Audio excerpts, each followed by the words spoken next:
조갑제 TV 시청자 여러분 안녕하십니까. 2022년 6월 25일입니다. 지금 제가 있는 벨기에 브뤼셀은 24일 밤 9시 38분입니다. 한국 시간으로는 25일 새벽 4시 38분입니다. 72년 전 새벽 4시 공산군이 38도선 전역에 걸쳐서 남침을 개시했습니다. 6.25 남침은 김일성 뒤에 스탈린, 보택동이 있었습니다. 세계 최강의 육군을 가진 소련, 가장 인구가 많은 중국이 뒷받침하는 김일성의 남침은 성공하는 듯 했습니다. 기습을 당하면은 보통 군대가 무너집니다. 그런데 이승만 대통령의 지휘하에 국군은 첫날부터 끈질기게 버티고 있었습니다. 이 순간 바로 트루만 대통령이 결단을 내렸습니다. 그때 트루만 대통령은 고향인 미주리주 인디펜던스에 가 있었습니다. 잠자리에 들려고 할 때 딘 애치선 국무장관이 전화를 해왔습니다. 각하 불행한 소식이 있습니다. 38도선 전역에 걸쳐서 공산군이 남침했습니다. 그 전화를 받는 순간 트루만 대통령은 화를 벌컥 냈다고 합니다. 공산군을 향해서 son of a bitch라고 하면서 그 자들을 반드시 저지하겠다고 이야기했습니다. 거기서 바로 미군 유엔군의 파병이 결정되고 대한민국이 살아난 것입니다. 트루만 대통령이 의로운 화를 냈습니다. 분노했습니다. 그래서 대한민국이 살았고 그 살아난 대한민국이 이렇게 번영하는 나라가 되었습니다. 제가 와 있는 이 벨기에도 유엔군의 일원으로 참전을 했습니다. 벨기에는 국토는 남한의 3분의 1, 인구는 1000만 명 남짓합니다. 1차 세계대전, 2차 세계대전 두 차례 독일의 침공을 받아가지고 쑥대밭이 되었습니다. 그런데도 유엔의 기치하에 한국의 연인원으로 약 3,500명을 보냈습니다. 그리하여 99명의 전사, 336명의 부상, 4명 실종, 1명 포로. 그때 지원병을 받았고 2차 세계대전 때 레지스탕스 운동을 한 사람들이 많이 참전을 했고 국방장관을 지낸 분도 예비역 소령 자격으로 참전했다고 합니다. 정말 대한민국이 살아난 것은 세계 여러 나라에 신세를 졌기 때문입니다. 그 신세를 우리가 갚아야 될 것입니다. 다행히 윤석열 대통령 당선으로 정권이 교체된 다음에 맞는 첫 6.25 기념식이니까 감회가 새롭습니다. 이제 안심하고 대통령 기념사를 들을 수 있게 되었습니다. 지금까지 문재인이가 대통령으로 있을 때는 현충일이나 6.25 기념식이나 8.15 때가 되면은 항상 대한민국을 발전시키고 지켜내고 그리고 우리를 도와준 미국에 못을 박는 못된 말만 해왔고 그 중에는 반역적인 은사도 적지 않아 가지고 이날만 되면은 가슴이 두근두근 했습니다. 오늘 또 문재인이가 무슨 못된 말을 하고 그걸 챙겨 가지고 반박을 할까 하는 생각으로 그런 날 아침부터 골치가 아팠습니다. 그러나 오늘은 그런 걱정을 할 필요가 없습니다. 오히려 이제는 어떻게 해야 되느냐. 지난 5년간의 문재인 반역 규탄을 계속해야 되는데 오늘은 특히 6.25 남침 72주년 기념식이자 그 김일성 세력과 손을 잡고 김일성에 굴종했던 문재인 반역 규탄 날이 되어야 할 것입니다. 어떻게 보면은 문재인 반역 기념일입니다.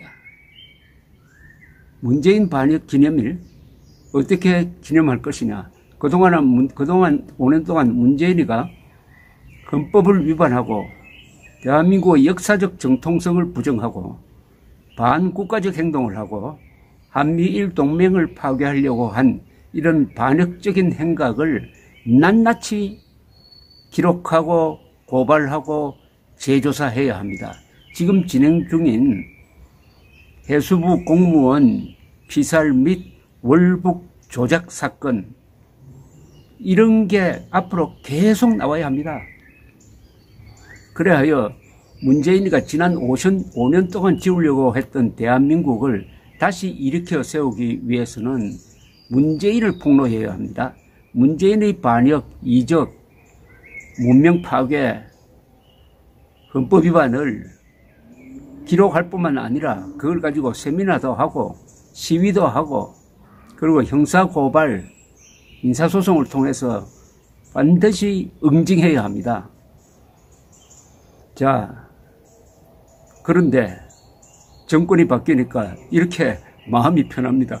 해외에 나가 있어도 한국 걱정 별로 하지 않을 정도가 되었습니다. 더구나 6.25 72주년이 되니까 문재인이가 거꾸로 뒤집으려고 했던 한국의 현대사를 다시 세우게 되었습니다. 특히 6.25에 대한 역사적 관점을 정리할 수 있게 되었습니다. 문재인은 6.25를 남침이라고 하지 않고 내전이라고 했습니다. 그것도 유엔 총회에서 연설을 하면서 그런 못된 이야기를 했습니다. 6.25는 대한민국이 미국 유엔과 손잡고 압도적인 공산군의 남침을 저지한 덕분에 세계를 살린, 자유세계를 살린 위대한 전쟁이었습니다.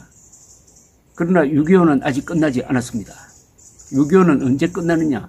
전쟁 범죄자 김정은 집단을 몰아내고 우리 헌법이 명령하는 대로 한반도 전체를 자유통일함으로써 민주공화국을 완성할 때, 즉 민족 통일을 다시 완성할 때 6.25는 끝납니다. 그러나 지금 우리는 이기고 있습니다. 우리만 이긴 게 아니라 세계가 이겼습니다. 요사이 6.25에 대한 평가는 역사적으로 매우 높아지고 있습니다. 20세기의 3대 전쟁이라고 합니다.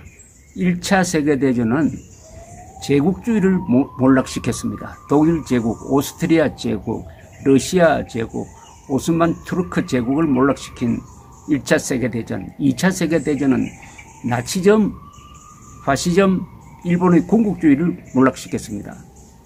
그러면은 6.25 전쟁은 뭐냐? 그것은 공산주의를 몰락시키는 것을 예약한 전쟁이었습니다. 대한민국이 미국과 유엔군의 도움으로 버틴 덕분에 거기서 공산주의가 그 40년 뒤에 무너질 수 있는 조건을 만들게 된 것입니다. 하나씩 제가 꼽아보겠습니다.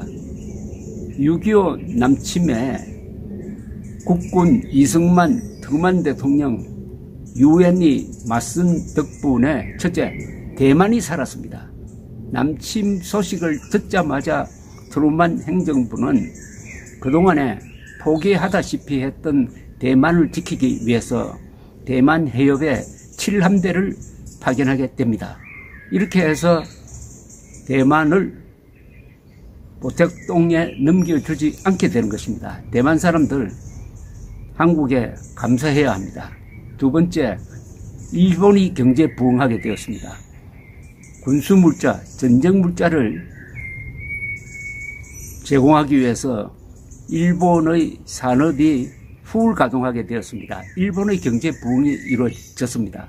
동시에 일본에 지금도 5만 7천 명의 미군이 주둔하면서 또 다른 남침이 있으면은 바로 일본에 있는 미군 기지가 유엔군의 후방기지 역할을 하게 되어 있습니다. 한미일 동맹이 만들어질 수 있는 기초를 놓았습니다. 세 번째, 나토가 느슨한 협의체에서 군사동맹체제로 강화되었습니다. 그리고 서독이 재무장하게 되었습니다. 독일을 완전히 농업국가로 만들려고 했지만은 한국전쟁이 일어나자 미국은 독일을 재무장해서 유럽에서 소련을 막아야 한다. 함으로써 독일 재무장, 나토 강화, 그리고 무엇보다도 미국이 한국전쟁 기간 동안에 군사비를 4배로 늘립니다. 그러면서 소련에 대해서 정면으로 군비 경쟁을 시작하게 됩니다. 그렇게 되니까 경제력이 약한 소련은 그 40년 뒤에 경제가 망가져서 무너져 버렸던 것입니다. 그래하여 대한민국이 버틴 덕분에 자유세계가 이길 수 있었던 것이 바로 6.25 전쟁의 세계사적 의미인 것입니다. 이제는 우리는 6.25를 이야기할 때 동족 상잔의 비극이라든지 그런 식으로 피해자의 입장에서 이야기할 게 아닙니다. 이제는 승리자의 입장에서 이야기하면서 다짐을 해야 됩니다. 우리가 피를 흘려가지고, 그리고 우리를 도와준 미군, 유엔군이 함께 피를 흘려서 공산군을 저지한, 여기서 한 걸음 더 나가야 한다.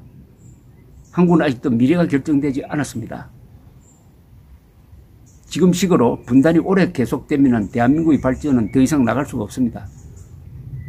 적화되면은 야만 상태로 돌아갑니다. 자유통일할 때만이 그동안 흘렸던 피를 우리가 정당한 대가로 값을 치를 수 있게 되고, 전범 집단인 북한 노동당 정권을 우리 민족사에서 응징할 수 있게 되는 것입니다. 자유통일만이 6.25 남침전쟁을 승리로 마감하는 종집으로 찍는 것이 될 것이란 다짐을 하게 됩니다. 이런 점을 모아가지고 그동안에 문재인 정권이 지난 5년 동안에 6.25 대한민국의 건국을 부정하고 왜곡한 것을 낱낱이 고발하는 전 국민적 권리가 일어나야 합니다. 오늘은 그 첫날입니다. 오늘은 6.25 남침 기념일일 뿐만 아니라 자유통일을 다짐하는 날이 되어야 하고, 문재인 5년의 반역을 기념하는 첫날이 되어서 앞으로 계속 문재인의 반역상을 정리해가지고 국민들에게 하나하나 가르쳐주는 교육의 장이 열려야 될 것이라고 생각합니다. 감사합니다.